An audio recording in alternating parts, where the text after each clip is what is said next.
أما بعد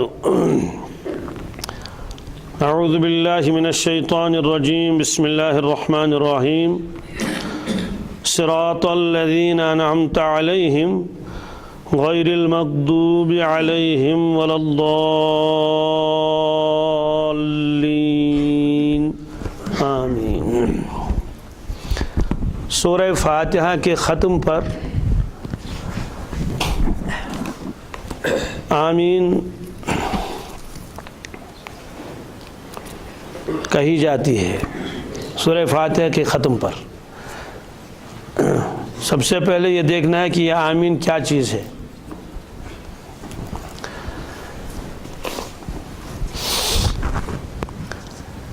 عربی کے کلمات میں جو بھی کلمہ آپ زبان سے نکالیں گے، جو بھی لفظ آپ زبان سے نکالیں گے، یا تو اسم ہوگا، یا تو فعل ہوگا، یا تو وہ حرف ہوگا۔ اسم اس کو کہتے ہیں جو مستقل معنی رکھتا ہو اور اس میں زمانہ نہ ہو، اپنا معنی خود بتاتا ہے اور اس میں زمانہ نہیں۔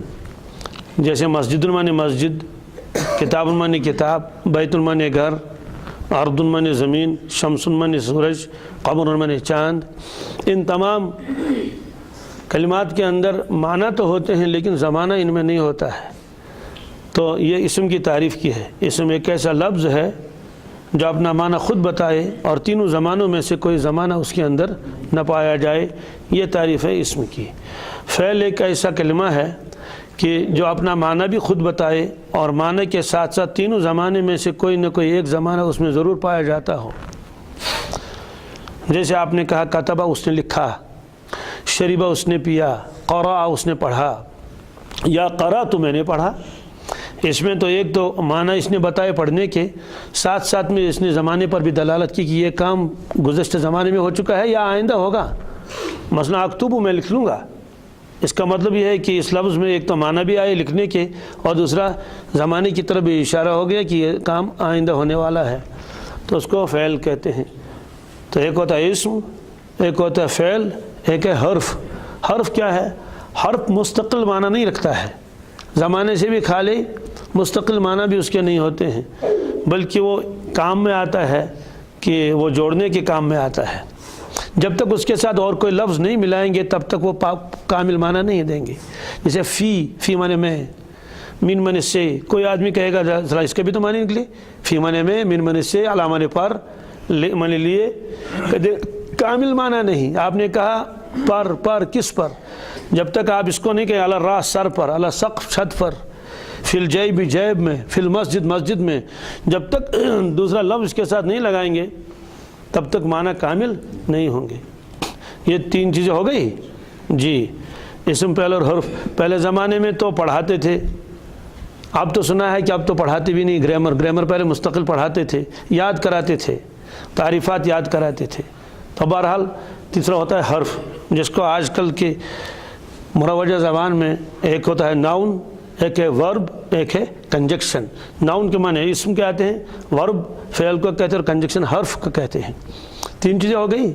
لیکن عربی میں ایک اور لفظ آتا ہے، اسی لیے میں نے آپ کو یہ ذرا تمہید بتائی۔ اگرچہ تھوڑی علمی باتیں ہیں لیکن ظاہر سی بات ہے یہاں تو صاحب علم کا ہی مجمع ہے۔ عربی زبان میں ایک لفظ آتا ہے، اس کو اسم فعل کہتے ہیں۔ کیا؟ یہی مجھے سمجھانا تھا، اسم فعل۔ اگر ایک ہے تو اسم فعل کہیں گے، اگر بہت سارے اس کو اسماء افعال کہتے ہیں۔ اسماء افعال کیا چیز ہے کہ شکل تو اس کی اسم کی ہوتی ہے، شکل تو اس کی، لیکن جب اس کا معنی نکالتے ہیں تو وہ معنی اس کے فعل کے نکلتے ہیں۔ شکل اسم کی ہے اور معنی فعل کے ہیں۔ تو ایسے الفاظ کو اسماء افعال کہتے ہیں۔ یہ جو آمین ہے نا، جو سورہ فاتحہ کے ختم کے اوپر ہے، سوال یہ اسم ہے، فعل ہے یا حرف ہے؟ نہ یہ اسم ہے، نہ یہ فعل ہے، نہ یہ حرف ہے، تینوں میں سے ایک بھی نہیں۔ پھر کیا ہے؟ یہ اسم فعل ہے۔ کیا ہے اسم فعل؟ کسے کہتے ہیں کہ شکل تو ہو اس کی اسم کی لیکن معنی کیا ہوں؟ فعل کے۔ یہ عربی میں ہوتا ہے۔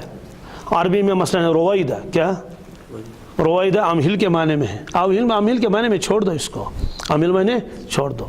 یا ایسے حیہل، کیا حیہل کے معنی اقبل، متوجہ ہو جا، حیہ، اسی لیے اذان میں کہتے ہیں حی علی الصلاح، لوگوں نماز کی طرف متوجہ ہو جاؤ، آ جاؤ نماز کی طرف توجہ کر لو، جس کام میں تم ہو اس کو چھوڑ دو۔ تو حیّ کا لفظ آتا ہے کیا جی، اقامت یا اذان، اس میں اس لفظ کو صحیح پڑھنا چاہیے، حی علی الصلاۃ، کیا حی علی الصلاۃ، حی علی الفلاح۔ تو یہ حی کا لفظ ہے اور یہ اسم فعل ہے بمعنی اقبل کے، کیا اقبل کے معنی آتے صرف آنا نہیں، آ جا نماز کی طرف متوجہ ہو جا، یعنی ابھی تک تو تمہاری توجہ اور چیزوں کی طرف ہے، کوئی کھیتی میں ہے، کوئی دکان پر ہے، کوئی دوسری چیزوں میں ہے، لیکن جب یہ بتایا گیا حی اقبل، توجہ کے ساتھ آ جاؤ، توجہ کر لو ادھر کو، علی الصلاۃ، کس کی طرف؟ نماز کی طرف۔ تو یہ حی حل جو ہے، حی یہ بھی اسم فعلی ہے۔ ایسے حلم، کیا حلم ایتی آ جا، ایسے بل ہے بمعنی اترک، کیا چھوڑ تو اس کو۔ قرآن شریف میں بھی رویدہ کا لفظ آیا ہے، امہلہم رویدہ، تو اس کو اسم فعل کہتے ہیں کہ یہ کلمہ اصل تو ہوتا ہے اسم، لیکن معنی میں کیا ہوتا ہے؟ فعل کے معنی میں ہوتا ہے جی۔ تو یہ جو آمین ہے نا آخر میں جو بتایا جاتا ہے، یہ بھی اسم فعل ہی ہے کہ فعل کی تعریف اس پر لفظوں کے اعتبار سے تو صادق نہیں آتی ہے، فعل کی تعریف اس کی، لیکن جب اس کا معنی نکالتے ہیں تو وہ۔ اب آمین کا مطلب کیا ہے؟ آمین کے معنی آتے ہیں استجب لنا، کیا یا استجب دعانا، یا اللہ ہماری دعا قبول کر لے، ہماری دعا یہ ہے استجب دعانا، ہماری دعا قبول کر لیجئے۔ تو کون سی دعا تو مانگ رہا تھا کون؟ امام، یا خود ہی آپ دعا مانگ رہے تھے آخر میں آمین کر لیا؟ ایسے ہی استجب دعانا، استجب لنا، یہ بھی، یا لا تخبب رجاءنا، ہمیں نامراد نہ کر، ہمیں نامراد، یہ بھی اس کا ترجمہ ہے۔ اور کذالک فلیکن، کذالک، تو آمین کا ترجمہ نکالیں گے، کذالک فلیکن، اے اللہ ایسا ہی کر لے، اے اللہ یعنی جو مانگا گیا اسی طرح ہو، یا فلیکن کذالک، فلیکن یعنی جو مانگا یا اللہ وہ دے دیجئے۔ تو آمین کا مطلب یہی ہوتا ہے، آپ سمجھ گئے؟ آمین کا مطلب کیا ہے؟ یا اللہ قبول فرما، یعنی یہ جو مانگنے والے نے مانگا اس کو قبول کر لیجئے۔ آمین سورہ فاتحہ کا جز نہیں ہے، آمین سورہ فاتحہ کا جز اسی لیے قرآن پاک میں لکھا بھی نہیں جاتا، ورنہ تو سورہ فاتحہ کے بعد تو آمین لکھنا چاہیے نا، نہیں لکھا جاتا ہے سورہ فاتحہ کے بعد آمین کو۔ کیوں نہیں لکھا جاتا ہے؟ تاکہ کوئی یہ نہ سمجھے یہ جز ہے۔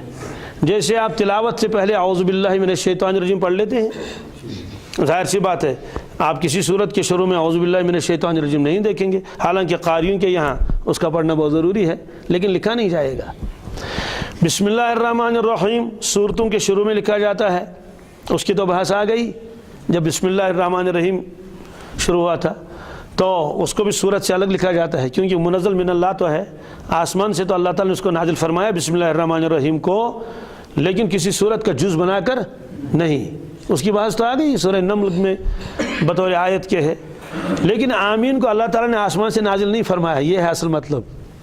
بسم اللہ کو تو آسمان سے نازل فرمایا، اس لیے بسم اللہ جو ہے قرآن پاک کے اندر دو صورتوں کے درمیان میں لکھا جاتا ہے فصل کرنے کے لیے، لیکن آمین کو اللہ تعالیٰ نے آسمان سے نازل نہیں فرمایا۔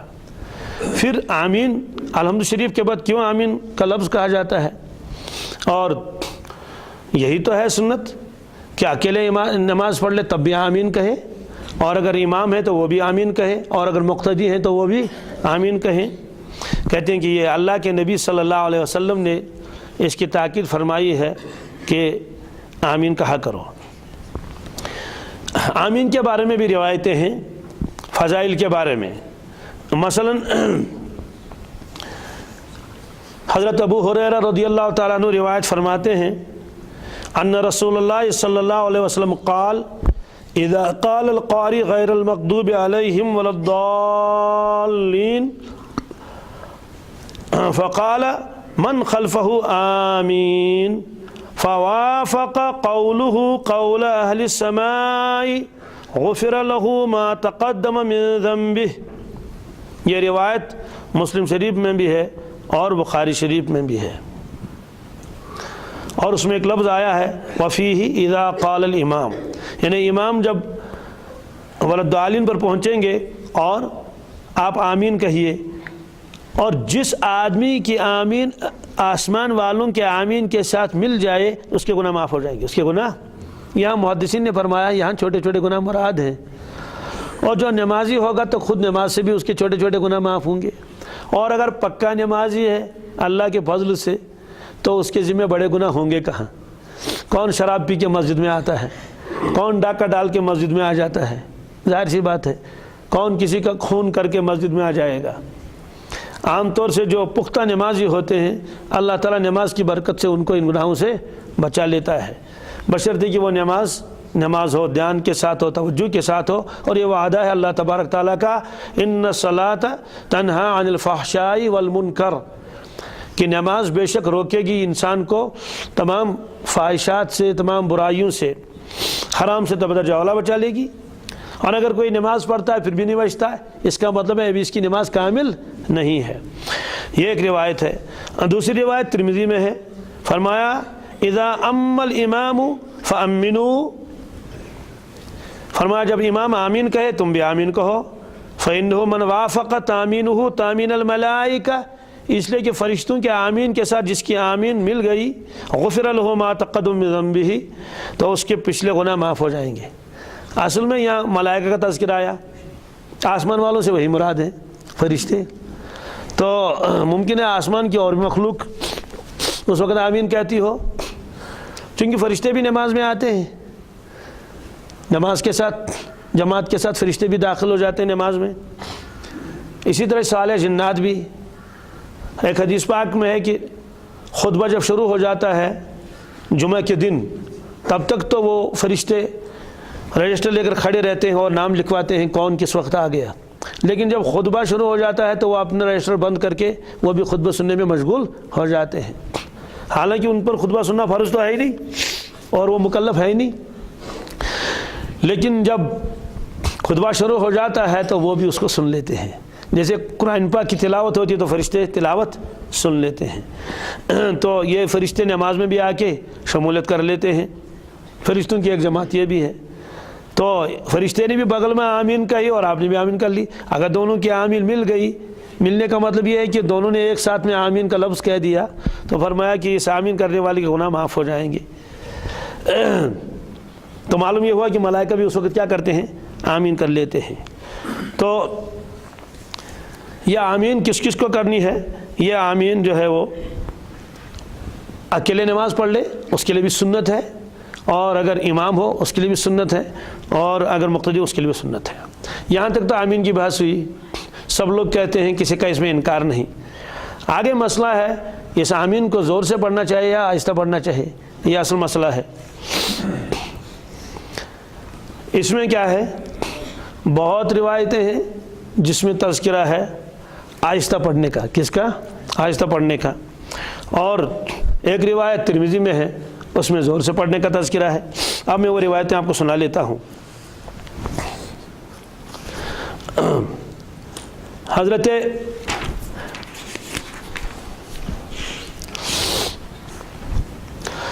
وائل ابن حجر رضی اللہ تعالیٰ عنہ سے روایت ہے، فرماتے ہیں انہ صلی مع النبی صلی اللہ علیہ وسلم، آپ نے رسول اللہ صلی اللہ علیہ وسلم کے ساتھ نماز پڑھ لی. فلما بلغ غیر المغضوب علیہم، جب آپ غیر المغضوب علیہم پر پہنچے، ولا الضالین پر پہنچے، قال آمین، آپ نے آمین کا لفظ پڑھا. واخفا بہا صوتہ، ہلکی آواز سے پڑھ لیا، یعنی بہت آہستہ اس کو پڑھ لیا آمین کو. یہ روایت مسند احمد میں ہے، ابو داود میں ہے، ترمذی میں ہے، دارقطنی میں ہے، مستدرک حاکم میں ہے. اسی طرح سے روایت ہے حضرت ابو ہریرہ سے رضی اللہ تعالیٰ عنہ، فرماتے ہیں قال رسول اللہ صلی اللہ علیہ وسلم اذا قال الامام غیر المغضوب علیہم ولا الضالین فقولوا آمین